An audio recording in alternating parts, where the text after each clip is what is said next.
So last lecture we had started the last module or the fourth module, and we talked about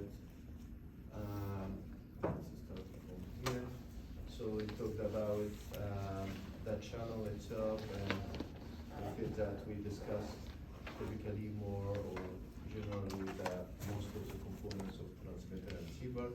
So this module will focus on a channel, and we said that the channel is a key component of the channel, even of the digital communication system. Even you have no control on it sometimes, but actually it governs that your choice about the parameters as a transmitter and receiver based on the quality of service you would like to have.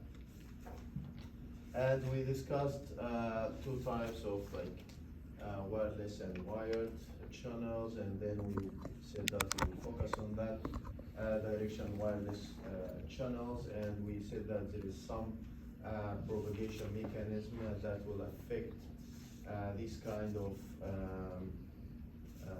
like the propagation over wireless channels.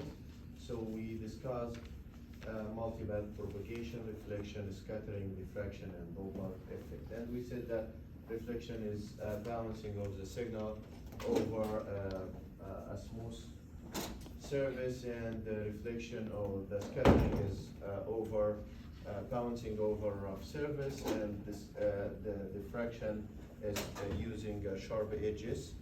And we discussed Doppler effect, and we said that a Doppler effect is when you have a moving objects, right? So you have a moving transmitter, moving receiver, or moving both of them, or even you have a moving objects. And we discussed that the Doppler will, unfortunately, will change the frequency, okay? Positively or negatively. It can like increase the frequency, it can decrease the frequency. According to the direction of the movement.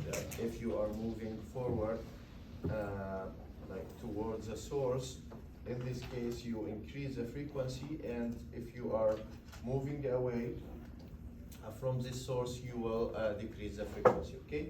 And actually, if you remember, in the first module, we discussed the effect, and even in the midterm exam, we discussed the effect if you have a slight delta F, or the if you have a mismatch of the frequency, what will happen, right? So we discussed the ideal case, remember, in the QAM, we discussed the ideal case if you have AK, BK, and we said that we can ideally, without any mismatch, we can ideally obtain the two components, AK and BK, if you remember in the midterm exam. And if you have even slight delta F or delta phi or whatever, then you will have some kind of crosstalk noise or whatever. And actually, this delta in practice can be found one of the major components that you can actually obtain this mismatch is the Doppler shift, okay? So, and last time I told you today will be like mathematical derivation or mathematical formulation about what we studied, okay? So today we'll be discussing the Doppler effect formulas. So if Doppler, right, the frequency Doppler, D refers to Doppler frequency, so it depends on the velocity divided by the speed of light. So if you are moving with a certain velocity, you have a vehicle and you are moving toward or like far away from the source, you will suffer from this kind of deviation, right? So this is similar to delta, okay? So it's given from the velocity divided by the speed of light multiplied by the carrier frequency, okay?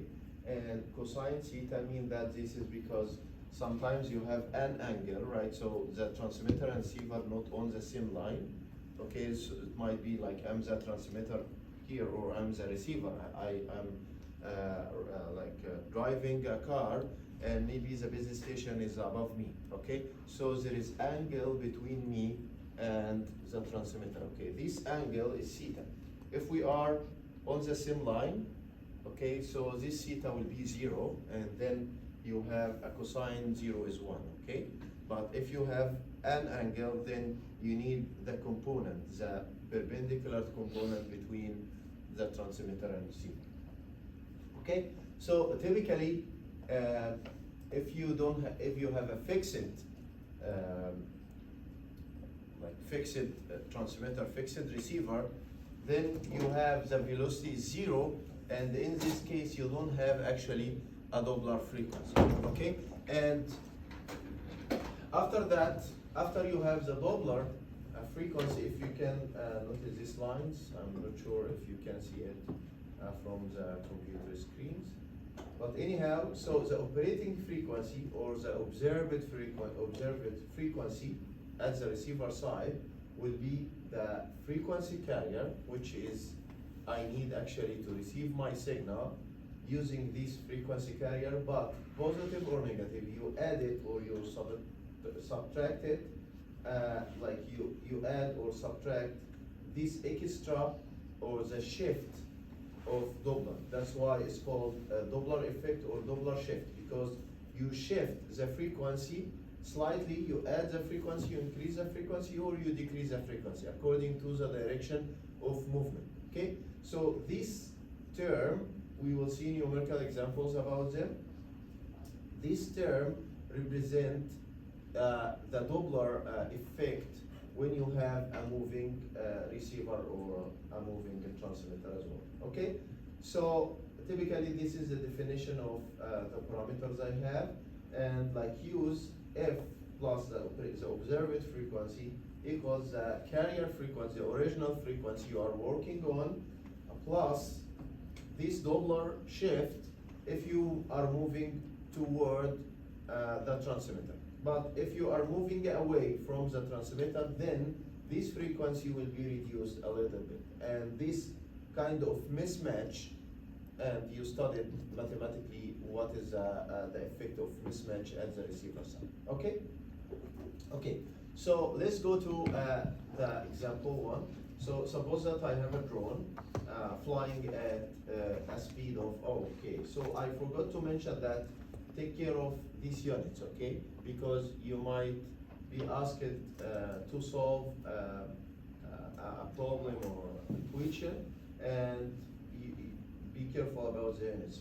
For example, the speed of light is meter per second, which is good, but you might experience that I might give you the velocity with like different than meter per second, okay? So you need to convert it to meter per second. You need to keep the units like consistent, okay? So the frequency carrier is in hertz, okay, this is the angle, it's okay. But here, the frequency should be in hertz, the speed or the velocity should be meter per second, okay? So let's go to this example. A drone is flying at this speed, 50 meter per second, with angle 60 degree, okay? Relatively to the line of sight, because the line of sight, as I mentioned, is the same line between me and the receiver, okay? And if I made the angle between myself and the transmitter, then this angle is given here as 60 degree, okay? So I'm working at 3 gigahertz. This is the operating frequency. What is the Doppler shift is observed by the drone, okay? So what's the Doppler shift? So this is just a straightforward applying in the Doppler formula. So I have a Doppler frequency here given from velocity, and the velocity is 50, divided by the speed of light 3 times 10 power 8, multiplied by the operating frequency. Operating frequency is 3 gigahertz cosine 60, okay? And then you find, at the end of the day, you find the Doppler effect is 2050, right? 250, okay? So like, with this speed is very low, right? You are like flying a drone with this small speed, and then you get a frequency shift of 250, okay, out of the 3 giga. Okay, so this might cause some kind of mismatch because your receiver expect that your operating frequency is 3 gigahertz. Okay, however, because of the speed of the transmitter or receiver or both of them, actually you got some kind of shift. It's not, you will not work on 3 gigahertz anymore, right? So you will work on 3 gigahertz plus this amount. Okay, what about if I increased this speed? Then this value will be increasing as well, okay? And then I should consider, when you design a communication system, you should consider all the environment is static or you have kind of movement, okay? And typically, if you are familiar with a first generation of wireless communication, second generation, third generation, fourth generation, and so on, one of the key ideas, one of the key parameters that we are trying to develop from one generation to another generation, what is called a supporting call or supporting communication at certain number, at certain speed. Like for example, in the past, I don't know if you remember that or not, maybe in your home country or even here in Canada, maybe 10 or 20 years ago, when you are like, you were inside a train or like moving car with high speed, and you have a call with your friend or someone else, and then you found that your call is kind of fluctuating or like sometimes dropped, sometimes you found it, the quality of your voice is not great, right? But because this is because of your speed. If you reduced your speed a little bit, then the quality of signal will start to return back to the good quality, right? For example, suppose that in like second generation or third generation, you can have supporting calls or supporting communication at a speed of 90 kilometers per second, for example. And in the sixth generation or fifth generation, you might have a good quality at a speed of 300 kilometers per second. In this case, you improve the communication quality with high speed, okay? Why? Because as you increase the speed, you increase the Doppler shift, and then the operating frequency will be changing, okay? So you cannot actually, and this is only from one drone, right? So like, what about if the receiver also is moving, right? What about if also the objects around you is moving? Because you remember we have a multipass effect, right? And this multipass effect, you have incident signal like here, like for example, suppose that this is not building, this is might be like a moving car or something like that. Typically you have a reflected signal, you have just the change in phase and direction, right? But what about if this one as well is moving? So the frequency also of this reflected signal will be changing as well, okay? So it's not only about multipass, but also there is another factor that will affect dramatically the frequency itself, the phase itself, okay? So, so after we calculate, we found that we observed the frequency Doppler shift plus, because we are moving, we are assuming it's approaching, okay? Okay, so like, so the operating frequency now, or the observed frequency now will be 3 giga plus 250, okay? So another example, suppose that I have a car is receiving like 2 gigahertz Wi-Fi signal, okay? While the car is driving at this 90 kilometers per hour, okay? Remember, this is hour. You need to keep the unit meter per second, okay? So the observed Doppler shift is, and I gave you the Doppler shift now. Okay, the question is, what is the angle between the car direction of motion and the transmitter? Okay, so now I have the rule, but I asked you to find a theta. Okay, so I have one rule. So I have V here. I converted it to be meter per second, and then I have the operating frequency is 2.4.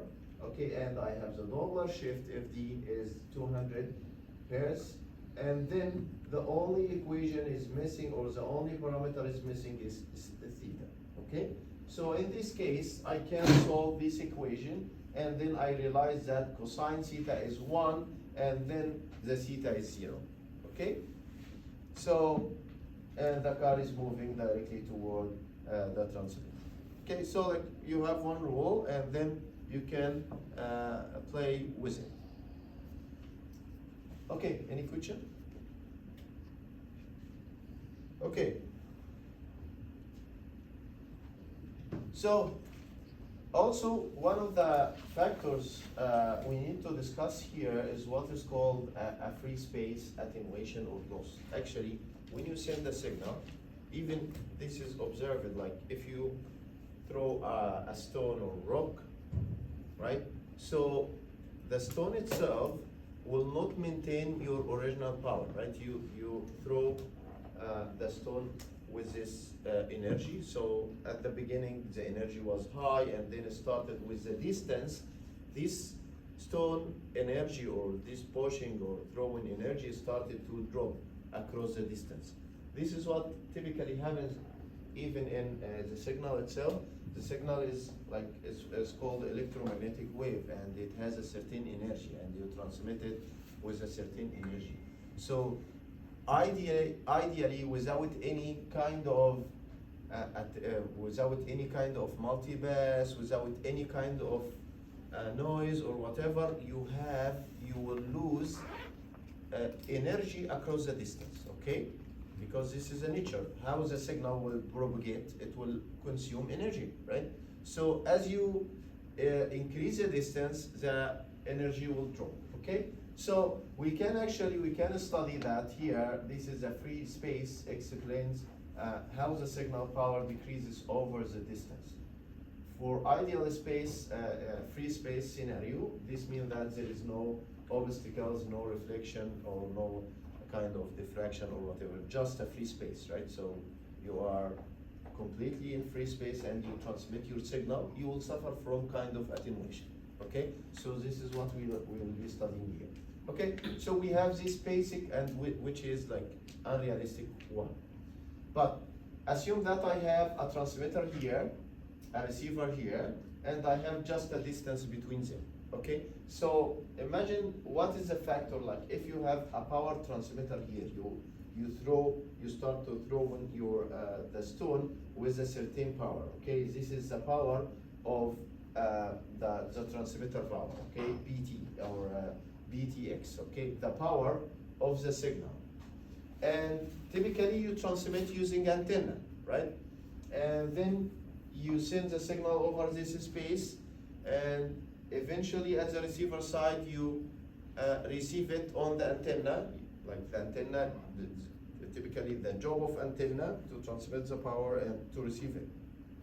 Okay, and then go to like the receiver power, or the receiver box. Okay, so typically the received power here, what you will receive here at the receiver antenna or at the receiver side here, is the power you transmit multiplied by the gain of the antenna, okay, at the transmitter side, and multiplied also by the gain of the antenna at the receiver side, because the antenna actually has gain. If you studied some kind of basics of antenna, you will realize that each antenna has gain, and sometimes it's directional antenna, omnidirectional antenna. We don't care about these details here, right? But all you know is, like, logically, when you transmit a signal with a certain power, BTX, and you have here gain of the transmitter antenna, and you have another gain of the receiver antenna, and you have a loss here, okay? And this loss because of the distance. And like they found that this is they found that is like the ratio between lambda, with lambda is the wavelength, is a function of the frequency and the speed of light, divided by 4 by d, okay, and d is the distance between the transmitter and receiver, all square, okay, and this square is only for free space, because if you change the environment, this will be a bus loss exponent and it will be greater than actually 2, okay, but anyhow, this is 2 only for a free space, okay, and this actually came from the surface of the sphere, okay, because when you transmit a signal, it transmits everywhere, as you have a sphere, right?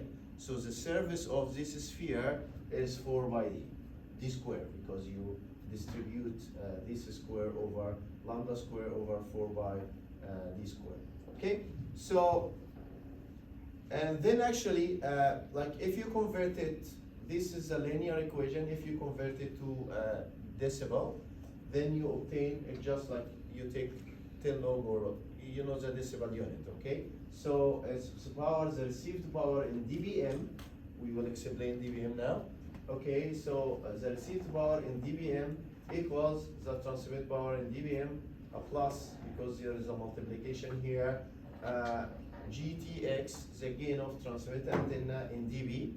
We will see why this is dB and this is dBm now, okay? Plus GR dB plus 20 because of this is square. It's supposed to be 10 log this term, and the square like went outside of at the front of the logarithm, and then you have a 20 log, okay? Or you can write it 10 log and this supposed to be square, okay? And this is a definition of as a parameter, and here this is a free space pass loss factor, okay? And this represents the loss. And if you, in the problems, you will find it this term in a minus sign, okay? Because this represents a loss. This represents the power itself. This represents the gain positively. This represents the gain positively, and this represents the loss. So it will be in negative sign, okay? So this is makes sense from this figure, okay? Okay, so the question now, what's the difference between, I know that most of you familiar with that, but anyhow, I will explain this. So why this dBm, and this is dB, okay? So typically we have to convert it from linear scale to decibel scale. You take 10 log, right, and the quantity, okay? But here actually, because of the power is not, for gain is a ratio, right? Because you can measure gain or loss by comparing a ratio, right? Like, why you know this is a gain? Because you compare the input to the output or output to the input, and then you realize that there is a number, this number represents a gain. So typically these gains represent a ratio originally, but a power is not a ratio. Yes, it's a ratio between volt and R, but like I'm speaking here about ratio with the same units, okay? For gain, you have a ratio of the same units, similar to the signal to noise ratio. Signal to noise ratio is a ratio between a power divided by power. Power of the signal divided by power of the noise. So it's a ratio between two similar units. In this case, the output of this ratio is unitless, okay? So when you calculate dB or even dBm, as we will see how to calculate dBm, it will end up with dB as well, okay? So for like how to calculate dBm, so M represents millimeter, okay, or milliwatt. So typically, because the watt in wireless communication is a small amount, right? So we are not in high power stations or whatever. So typically the power measures here in wireless signals, it's measured by like milliwatt, micro, nano, whatever, so a small amount. So typically we use a reference of 1 milliwatt before we calculate the logarithm, 10 log this amount. So like, for example, I have the power here, and then I divided it by 1 milli, right? So 10 power negative 3, and then I take 10 log 10 of this quantity, and what I get, it will be not in dB, but it will be dBm. Okay, so M means that M is small, it's not M capital, because if you use like, sometimes there is dB micro, for example, this is not included here. So in this case, if I replace micro here with milli, so I will divide by 1 micro, 10 power negative 6, and so on, okay? Okay, so this is typically for power, so we measure it for like dBm.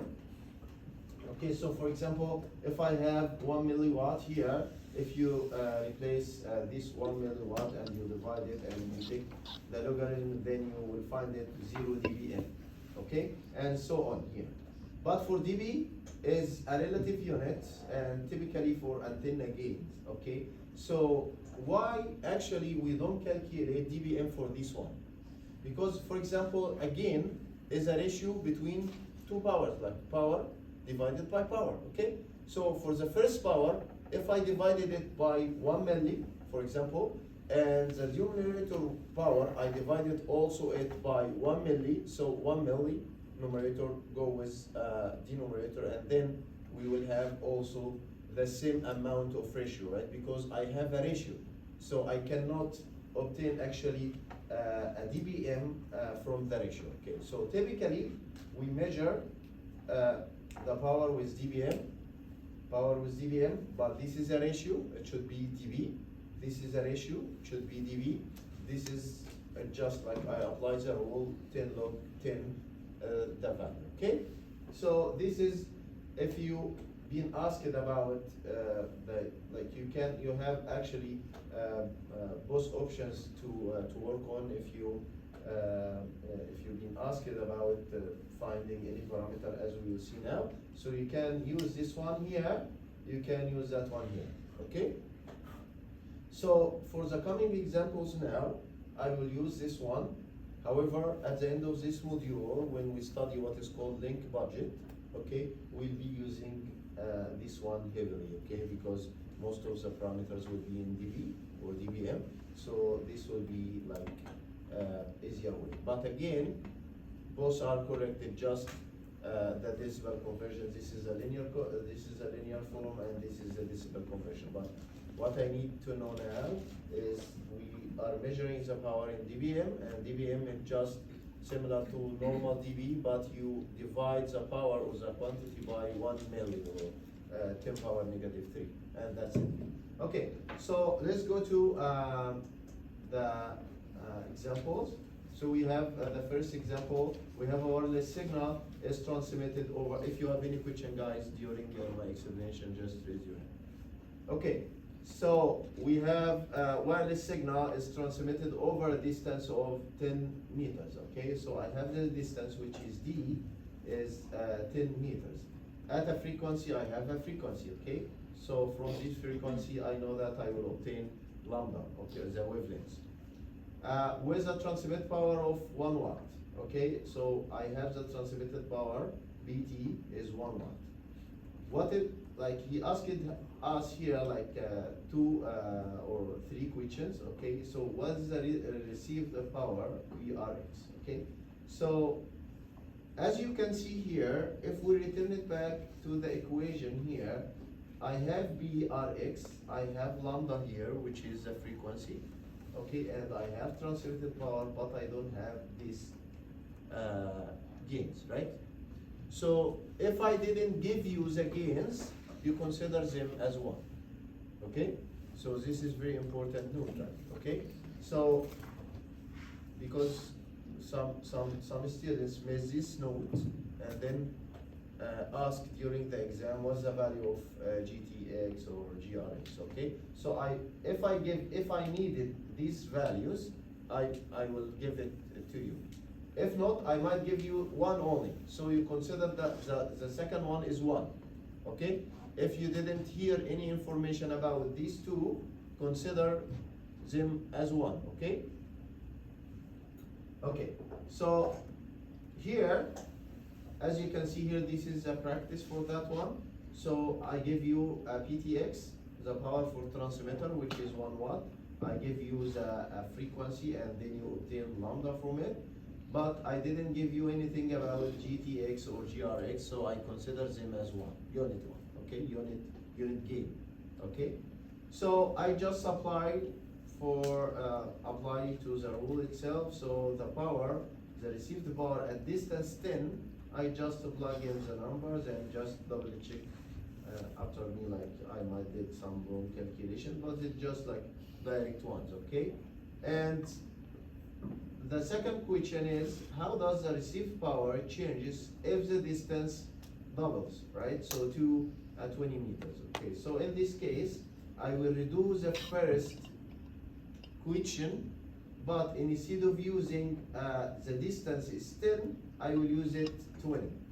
And that's it. As you can see here, I obtained the received power. If you send, see here, if you send 1 watt, in this ideal situation, this is the ideal situation. I don't have fading, I don't have any obstacles, I have like the perfect scenario you can obtain actually.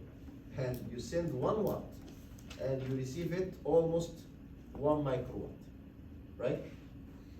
Imagine that, like if you receive a good power, or like imagine what is going on with the transmitter, okay? So, and this is only 10 meter. It's just a very small distance, it's not over 1 kilometer, right? So if you increase the distance, you will obtain maybe a very low signal, okay? And when you try to solve these kind of examples, which is very easy, straightforward, but also try to think logically with the sense of as you are engineer, okay? So, like for example, because you might see in the final exam or any exam, you transmit this PT or 1 watt, and then after your calculation, you obtained it 2 watt, right? So definitely, you know that you did something wrong, right? Okay, from the feeling of engineer. Okay, so typically you lose your energy, right? Not you increase it. Yeah. In, let's say in real world applications, what is the typical gain for RX and TX? But in this case, we just say it's 1, right? But how about like in real life, what is the typical range of gain that we get? It depends actually. We will see, because again, there's like another example with like another gain, but at the end of this module, we will be studying what is called the link budget. And in link budget, you will see not only the cable gain, but also you will see the cable gain, and you will see what is called the fading margin. You will see a different phenomena during the transmission. Link budget means that this is the end of this module. Link budget means that you calculate the power budget if you need actually to receive a certain amount of power, what you should consider during the transmission. Okay, so you will see during this, you will see the cable loss, you will see different losses and also different gains, okay? And like, it's very close to the practical scenario.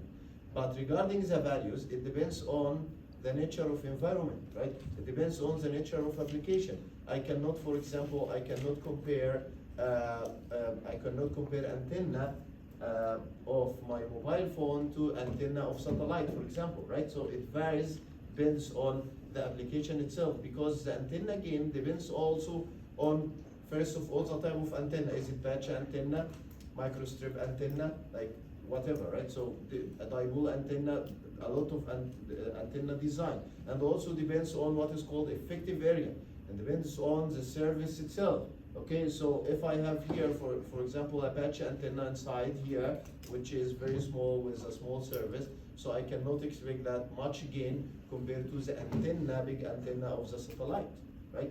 If you are looking at satellite stations, you have a very big antennas, so the gain will vary, right? So very high range of variation of this amount, okay?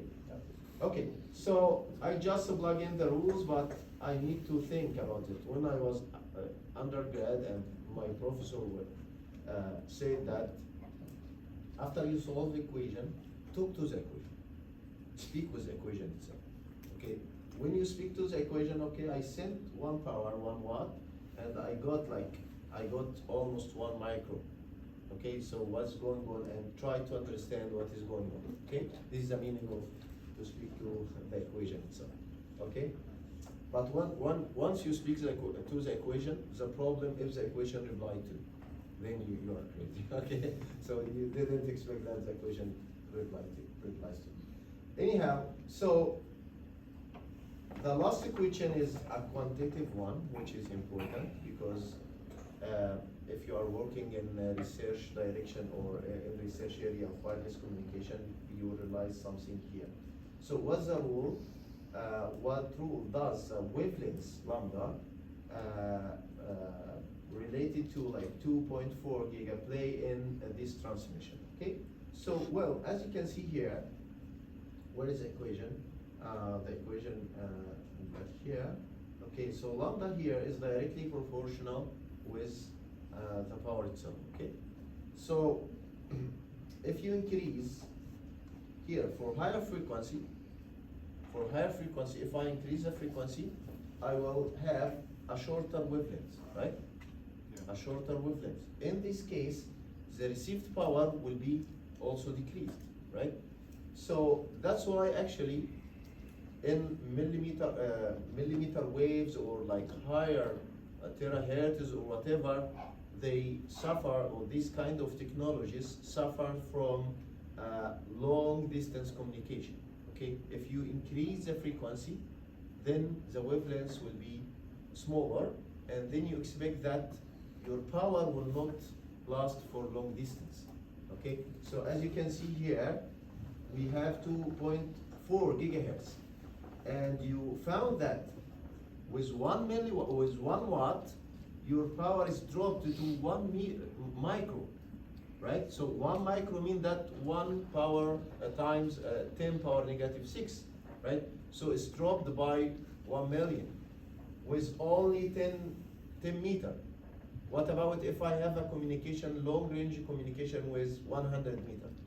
Okay, so this scenario, I should like consider a lot of things actually to improve the communication. So as you can see here, like if you try to reduce the frequency now to solve the same equation or solve the same equation, but using the second generation like GSM, the frequency is 900 mega. In this case, you can find the received power with the same values of parameters. You can see that the power at 10 meter, it's better than 1 micro. It might be improved, okay, because you reduce the frequency. In this case, you increase the wavelengths, okay? So typically, higher frequency, shorter wavelengths lead to greater path loss, which will limit the communication over long distance, okay? Okay, so because actually one of the biggest question in the research that again there is what is called a spectrum, and this spectrum, this is outside the curriculum, but just in case. So the spectrum means that each system will work in a certain range of frequency, okay? So if you have satellite is working in a different frequency band, if you have television, whatever radio, whatever, like every single communication system has a certain bandwidth, okay? Certain operating frequency and bandwidth. And with the need of, or with the increase of the technologies nowadays, we needed actually to have a new spectrum, right? But with the already existed existence systems, we have a very crowded spectrum. So one of the option is, okay, so go like, for example, if this is the spectrum already occupied by the existent systems, okay, what about if you increase the frequency, and because this frequency is available, take this frequency, right? But again, the problem to increase the frequency to go outside this band, then you might suffer from interference or agreed path loss, because once you increase the frequency, you reduce the wavelengths, and then also the transmitted power or the received power will be dropped. Okay, and again, remember, this is the ideal scenario. but for the practical scenario, you have a lot of factors you need to consider, and then you will, your signal maybe will not reach to the receiver side.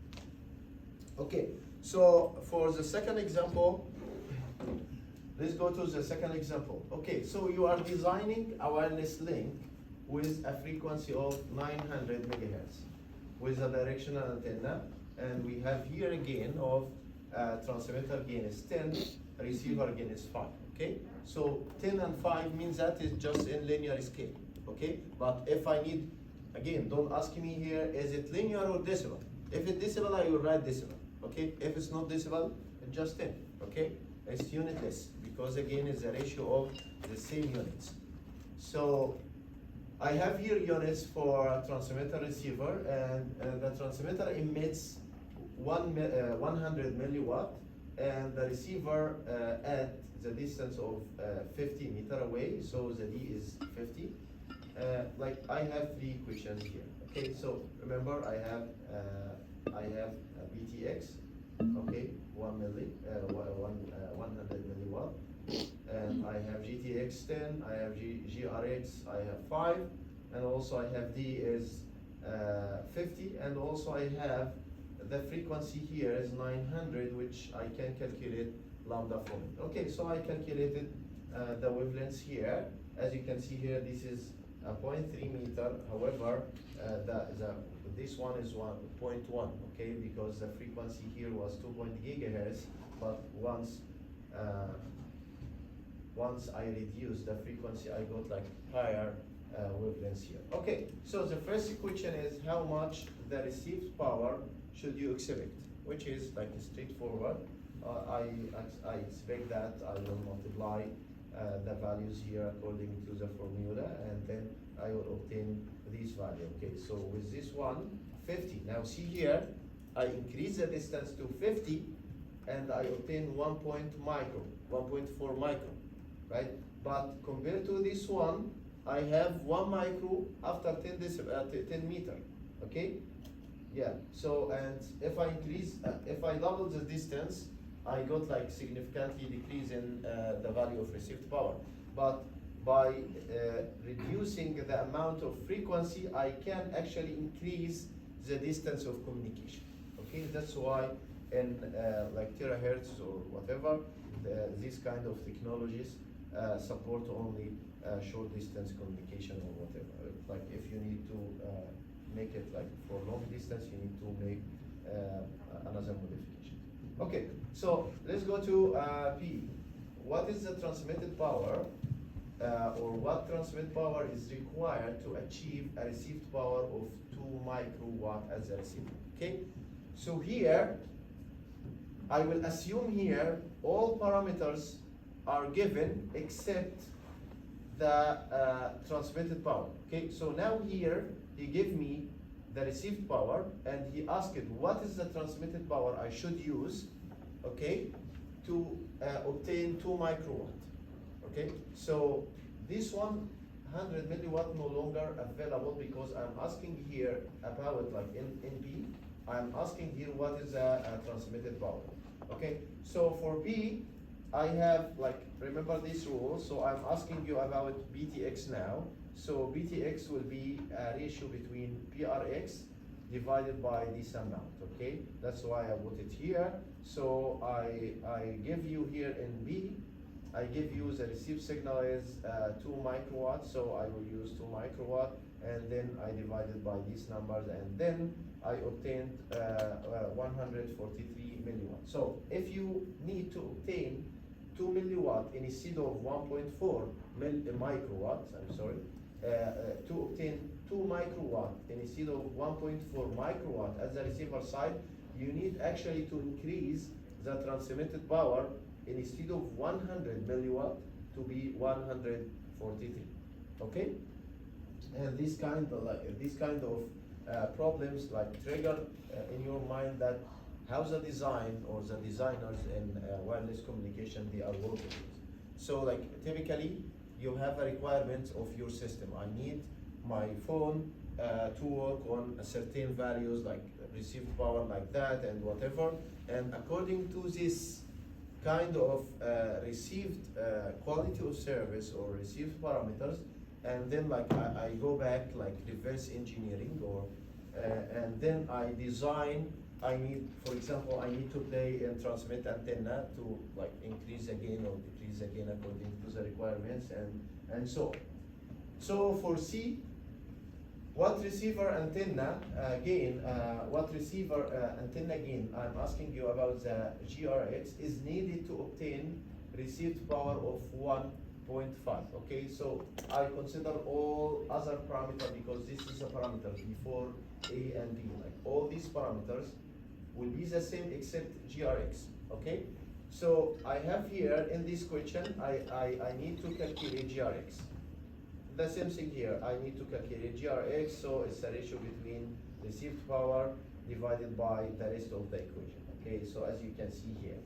Okay, so I give you the received power here 1.5 micro, I got it here, and then I used the same parameters as from the first from the head of the equation, and then I obtain the GRX should be 5.36. Okay, so instead of 5, I need it to be 5.36 in order to little bit improve the received signal from 1.4 to be 1.5.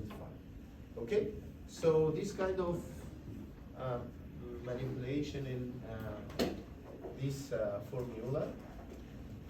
Any questions so far? Okay, so let's go to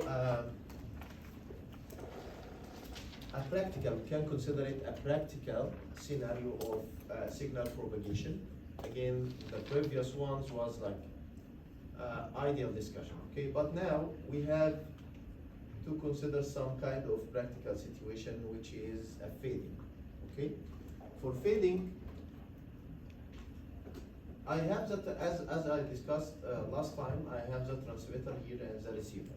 And I have a multiband, right? So I can have a signal coming directly, line of sight, might be reflected on the ground, might be reflected on a cloud or a sky, might be reflected another force arrival, right? So I have multi-bands there, okay? So each of these signals will be received as at the receiver side here, okay? So this is a wireless channel. I can represent this one as a box here, the block here, wireless communication channel. And at the end of the day, I might receive signals like that. And the received signal, the actual received signal is the summation or the resultant of all these signals together. In this case, you have a big variation of the signal, of the power of the signal or the amplitude of the signal at the receiver side, okay? This came from, because you can have, for example, when you add this one to this one, you add point by point. You have destructive interference, right? So, because this is negative and this is positive, right? So, but here, suppose that you add this peak with this peak. So in this case, you have a constructive interference. So according to the nature of the channel, you might have constructive interference, destructive interference. It will end up with, depends on the phase of the signal you received, how many passes you got here. As an example, you got 3 passes only, the red, blue, and green one, but you might experience more multi-pass effect, right? So might you have 10 signals added together, right? So you might experience 10 passes, right? And we described that this is a delay spread, like from the first component till the last significant component, okay? Because you will not wait forever, okay? This is called delay spread. We discussed this last time. Okay, so at the end of the day, you have a big variation of the signal. You have a big variation of the power of the signal, which is called fading, okay? But typically, we try to understand this fading. We have types of this fading. We don't like, yes, we have a variation, but this variation actually, we found that we can divide it based on the wavelength itself. this is the purpose of this figure. Suppose that I'm transmitting a signal here and I receive the signal at the receiver side. So I might have just path loss. Path loss, as we discussed just before, we might experience a decay of the signal because of the power of the signal. And we might have what is called a large scale fading, okay? And we might have what is called a small scale fading. We will discuss this in more details, okay? Large scale fading and a small scale fading, okay? So this is the components of signal propagation in practice, which like forms a fading. So we have a path loss, and the path loss, as we mentioned, that is a gradual decrease in the signal power over the distance, and primarily due to the spreading of the signal in space, and it's deterministic, which is a very important keyword here. See here, this is deterministic. Why? Because I don't have anything random. If you look at the previous equations, you don't have anything random, right? So before you start your transmitting your signal, you have your power is fixed, the gain of antennas are fixed, you have a fixed wavelengths, everything is fixed, right? So you don't have any randomness here. So this kind is, this path loss is deterministic. But the problems actually lies in the other two types, which is large scale fading, which we'll be discussing in more details now, and we will discuss the small scale fading, which is a common one in our next lecture. Okay, so large scale fading and small scale fading. The fading itself, the definition of fading itself is the variation of power, right? The fluctuation of power, or the average signal power, or the average received signals. I have, this is variations called a fading, okay? So large scale mean that I'm speaking about, I'm suffering from this large scale over large distance, okay? But here for small scale, I suffer from this kind of variation, but within a small scale distance. But large scale and small scale compared to what? When I tell you in wireless signals, large scale or small scale, for sure you compare it to the wavelengths of your signal, okay? Because sometimes, because each signal has a certain frequency, which means that you have a certain lambda or wavelengths, okay? So if you observe a variation of the received signal or the received power over a large distance, this distance like from tens of the lambda, right? So the wavelengths of the signal to several hundreds, like 10, 20, 100 of lambda, right? So for example, if your wavelength is 1 meter and you measure your distance like 10 meter and moving forward, then we can call it, this is a large scale fading. But if you are suffering from rapid fluctuation in the signal amplitude, or even like a received power of the received signal, like over short distance compared to a few wavelengths of your signal, like smaller than definitely 10, okay? Because from 10 and greater than 10, this can be divided as large scale, but for smaller than 10, we can call it a small scale fading, okay? But both of them, the key word is you have a variable or a variation in signal amplitude. You measure it over large distance, which is 10 lambdas and greater than that. So you can call it large scale. Smaller than 10 lambda, then you can call it a small scale. Okay, so typically this large scale happens when you have actually large obstacles, like a building, okay? And you are, for example, you were talking with your friend on open space, and then you go behind the building, and then you started to feel that your call quality is dropped, okay? So this typically because of large scale fading, because you hide it behind the big obstacles.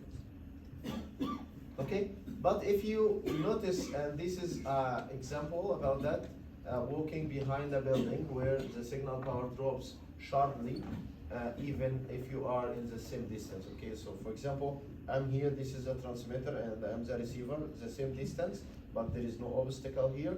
I just go here behind an obstacle with the same distance, but I found that my call is dropped, or that the quality of it is dropped. Okay, so with the same distance, but you have obstacle here compared to non-obstacle here.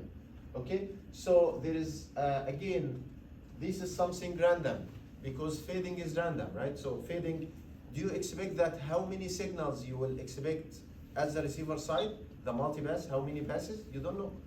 You don't know actually even, you know, how many passes you expect at the receiver side, like 2-3 passes. As you can see here, you cannot expect the variation. Okay, so typically this fading is random. But for long or large scale fading, I have the model is called log normal distribution. If you remember chapter 2 or module 2, we discussed the random distributions, and we discussed the benefit of distribution, because again we have anything or most of the components or the signal or the behavior of wireless signal or wireless communication is random. So I need to approximate each feature or each signal to be modeled as one of the models from random distribution. So for large scale fading, we modeled it using a log normal distribution. So this is normal distribution, follow Gaussian distribution, but it's logarithm effect. Okay, so again, you don't need to memorize this equation, right? The equation of log normal distribution. But you keep in mind that large scale fading is given from log normal distribution. However, for a small scale fading, it can be Rayleigh or Raytheon. Okay, Raytheon or Raytheon. So this is Rice and this is Rayleigh. This is like two scientists. Okay, so Rayleigh and Raytheon, we discussed the difference between Rayleigh and Raytheon in module 2. It was the line of sight. If I have line of sight component, so in this case the model of this fading will be from Raytheon. If there is no line of sight, then the model of this fading will be given from Rayleigh distribution. Okay, again, this is just you need to know. This is the two models, but regarding the equation itself, yeah, it's okay. Okay, so the example for a small scale fading, a slight movement, right? So a few centimeter here cause a large variation. And most of you actually notice that when you are making a call indoors, because indoors is a short distance, and typically you suffer from a small scale fading. And last time we said that most of like 70 or greater than 70% of the communications done indoors, right? Not outdoors. So indoors mean that we have a short distance, right? So when you are calling and you didn't get like the quality of the signal, sometimes you move a little bit here, little bit there, and then you receive the good signal, right? Within a few area, a few centimeters. Because of the small scale fading. When you experience a small scale fading, when you move a little bit here inside a small area, you might notice a big variation, might like improved or like not improved, right? So depends on the situation, and you need to try it by yourself. You might take like one step right and you get good signal, or like the call will be dropped completely, right? So you need to try it because it's random. So this is an example, but for like large scale, if you are behind a building and you just move a centimeter here, centimeter there, and you still behind the building, there is nothing will it change, right? You need to go like away from this building, okay? That's why this is an example for large scale fading, but this is example for a small scale fading. So typically, the signal suffer from small scale fading much compared to large scale fading. Okay, so now we will discuss in the last 10 minutes of the lecture. We will be discussing what is large scale fading, and then in the coming lecture we will focus on a small scale fading. So for large scale fading we have two components, like this is log normal or the log of the distance. This is called empirical formulas, because there is a lot of formulas that provided actually to calculate or to govern the log scale or large scale fading. Okay, so I provided only the simplest one. So as you can see here, the bus loss for a certain distance is given from a bus loss here. This is a free space bus loss at a reference distance. And what's the meaning of reference distance? Actually, if you plot the power against the distance, you will find that it's not decaying by the same way. It's like decaying by this angle and then dropped, right? And then after a certain distance, it's dropped again, okay? So the first drop is called reference distance, okay? And this is typically given by free space bus loss, but anyhow, because you might study this in more details in wireless communication course. But anyhow, the bus loss for a certain distance is the bus loss at a reference distance plus 10. This is bus loss exponent, which I explained at the beginning of this lecture when I said to you it was 2 in the free space, right? And in different environment like urban, rural, indoor, or whatever, this value will be changing, okay? It will be greater than 2, okay? The ideal situation, or the lower one is 2, and greater than that is, I have another environment other than the free space, okay? So in some situation, this was a tricky question in some kind of companies when they interview you. They ask you about a bus loss exponent. What is this, the free space bus loss exponent? You said 2, okay, and can we reduce these two smaller than 2? The answer is yes. You can do that if you have a waveguide, okay? Because if you have a waveguide, then you improve the signal better than the space, so you can drop these bus loss to be 1.5 or something like that. But this is using a waveguide. It's not. Yeah, but anyhow, you might, like some of you, if you have some interviews, but anyhow. So. Plus the shadowing parameter, right? So here, this is a bus loss and this is a bus loss. This is the ratio between the distance you are calculating the bus loss at and divided by the reference signal, the reference distance. So this term is deterministic, right? Because I don't have any random parameter here. It's just a bus loss, and here this is a bus loss exponent, which is a fixed number. These distances are fixed numbers.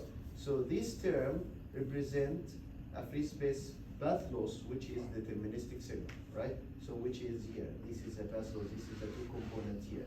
The bus loss here. A plus a random variable. Random variable is coming from shadowing, right? Shadowing when you have like a shadow, right? So you have a big obstacles and you are behind it. So this big obstacle is like make a shadow for you, okay? So this shadowing parameter is giving from random distribution, okay? But in the equations or in the problems I will provide to you, it will be a fixed number, but this value depends on the environment. It depends on you are indoor, you are outdoor, you are whatever. So it depends on just a parameter, random parameter. Okay, so let's see an example here, and we will end the lecture by this example. So suppose that I have wireless signal transmitted at reference distance d naught is 1 meter, okay? And the bus loss is measured, I have the bus loss here, is 40 dB, okay? So the signal then travels to the receiver located as D, so I have d naught here, I have the distance here, 100 meter away, and I have the bus loss exponent is 3, okay? If I have n equals 2, this means that I know that it's in free space. Okay, and the standard deviation of shadowing is 6 dB, okay? And if the shadowing component, this value is, if the shadowing component x sigma in this instance happen to be negative 4 dB, okay? So what's the total path loss? Okay, you just plug in the parameters here, you just apply this one, I have this one here, I have this one here, and I have that one. So you have the bus loss at 100 distance, 100 meter distance, you have a 40 bus loss here, and also I have 10 is like 10 log, or this is like, you just plug in the values, and then you divide 100 by 0. Don't forget that you are dividing this value by that value. This is the main rule. Okay, you are dividing 100 by 1. Okay, and then you finalize, and then you obtain the bus loss is 96 dB, which is a big amount. Okay, so any questions so far?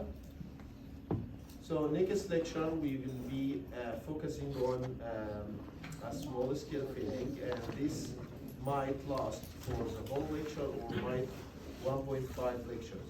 Okay, so the small fading, small scale fading, because this is the main focus here, because again, the most of the communication is indoor, right? And indoor means that we have a short distances, and then we will experience what is called a small scale fade, okay? But, and again, if you try to think about it, I have a variation over long distance, okay? So for this variation, if you calculate the variation of the small distance out of this long distance, you might feel that the signal is almost constant, okay? But if you experience rapid variation in very small distance, then this kind of fading is tricky, right? Because with a small variation in distance, you got like a huge variation in the signal power. Okay, so the small scale fading is one of the most important components, and still, like, if you are working in research, your research area is wireless communication, you see that you are modeling your channel typically with Raytheon fading or really fading, typically because we consider a small scale fading. Okay, and also the two papers, the second, the third, the final assignment will be about the small scale fading. Okay, so you will be given two papers. Most of the information in these two papers will be covered on the lecture, but I need you to, like, based on your understanding of the lecture and your reading, right? And these two papers are very old papers in late 19s or 90s or early 2000s. So this is the basic or fundamentals of this kind of thing. Okay, so which is, so, yeah. So, where did you use the standard deviation of shadowing? Yeah, I don't need it. You don't need it. I don't need it. This is like, again, this kind of problems, if you are given the distribution, you can calculate the shadowing coefficient, but I will not include to calculate shadowing, like, yeah, you just have this one, okay, because I told you I will not include probability. So this term is a probability one. According to the formula, it depends on the standard deviation of it, and then you can calculate x based on that part. Yeah. Okay. So you are free to go.